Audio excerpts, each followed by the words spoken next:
Hey guys, so I'm gonna open up this canister filter that we have neglected for months, and somehow the tank is thriving, the zoas are growing.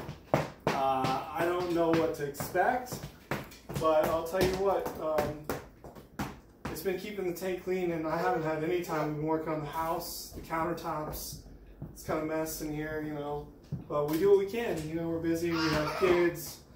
So let's take a look. Let's see what we find out. Because I remember last time we see these guys with amphipods, not copepods. So we're going to see what is going on here. Surprisingly, the water does look really clean so far, but we don't know what we're going to encounter when we open this up. So it looks like we have some gunk, yeah? Oh, yeah. Some detritus trapped in there. Disgusting. See if we see any amphipods. We're going to pull this out and see if we see any amphipods. Okay.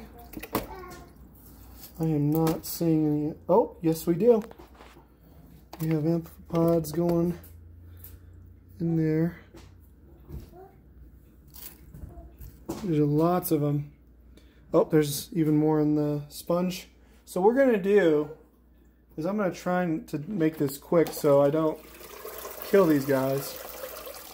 Because obviously they need oxygen. Well, they need salt water, not oxygen.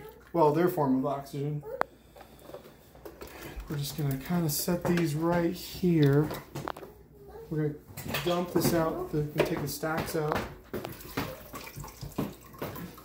But I will say it looks like the gravel is working. We have gravel on each tray, you can see. And I don't know if you saw it, but in the gravel, especially the first tier, oh, you can kind of see it moving around there. There are still a bunch of amphipods. So let's go ahead and dump this out. This is pretty grody. So we're going to dump this guy out, clean this head. Yeah, it definitely. I will say though, I'll tell you what, if you want to get away with months and months without cleaning it, put in gravel in each tray. Don't put in any chemical, just look at all that grodiness trapped in there. Now the skimmer I have on there does help quite a bit, but you definitely are going to want to clean this out as best as possible, you know. We're doing a 30% water change today. So I will bring you more updates as we go. But I did want to show you guys that it is possible to run a mixed reef tank off of a canister. This is an oversized one. This is supposed to be for like 100 gallons. We have it on the 30. So that's probably a good part of it. But we haven't cleaned this one in how long, hun? Like 4 months. 4 or 5 months. And it's going strong. So I will tell you what, if you have people out there that tell you have to do it a certain way, it's not true. You can get by on a lot less than you think. And you should be totally fine. So that's good enough. I'm not really worried about the debris on the bottom. So we're just going to put this back in the same orientation. I'm not really going to clean the sponge out. It looks like it's relatively clean, and I don't want to ruin the biological filter going on there. So if you do need to rinse it out and it's really dirty, you're going to want to use some old tank water or some new seawater so you don't kill the beneficial bacteria. So how I like to do this is I have all my heavy duty biological media on the bottom, and then I have my gravel tray, just pure gravel in the middle, and you don't want to overfill these baskets. And you want to make sure that it's seated very, very well. This is a Penn Plax, and then on the top I have my gravel, and I have a sponge right on top of that. So I mean, this is just pure biological all the way, and it's doing a really good job. But like I said, so I think if you can't have people just telling you you can only do a certain way. It's just not true. And I'm going to take the impeller out here and make sure it is clean. You might need like pliers or something to get this out. I'm going to see if I can just wiggle this out here. There we go. Just something like maybe like a small screwdriver, just so you can get a hold on it. You don't want to break it. You just kind of want to gently, because the magnet's strong in there. So if you can get like a pliers or maybe like scissors, just to lift it up a bit. There we go. The force is strong. And you want to with see, this look one. at that. You definitely want to keep that clean. Because all that gunk on there is slowing down your flow and your filtration capabilities. You want to just kind of clean that out. Even some basic maintenance goes a long way. Just get your finger in there, just kind of get all that stuff off. And you know what? There's so many amphipods in there. I'm not super concerned about it. I really do think all the leftover detritus I didn't get is going to just be eaten up by those amphipods. Nom. So, not super duper concerned about it. Kind of want to just fit this back on here, if I can. Oh, here we go. Yeah, I had it the wrong way. You're gonna have to wait back. And then what I'm going to do, just going to get a glass because I don't want to make a mess. There we go. I'm just going to take some of the new water that I mixed. I'm going to test it real quick.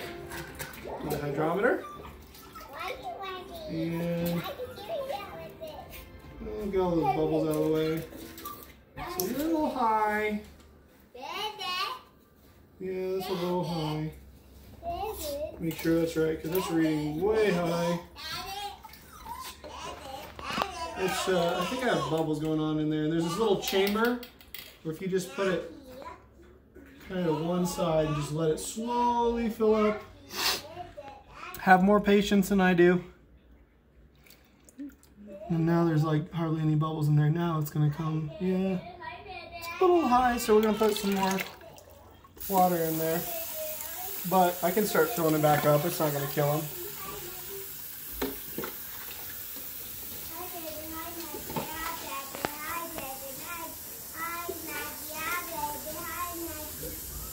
Because a lot of people don't think about it, but you take all that water out of that canister filter, you gotta replenish it before you start, or your tank's gonna go down.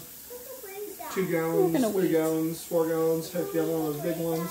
We're gonna go wait. And I use tap water, and then I use the dechlorinator. You can use, I like the Instant Ocean, but I also use, I got some of these at an expo, they work fine. Anything that dechlorinates. And now these guys are going to be fine while we do our water change, because I just filled up the water in there, so they're not going to die. They're pretty hardy, hard to kill. And then we're just going to want to make sure this lines up correctly. So you want that inlet part to seat right, because you don't want this guy to leak.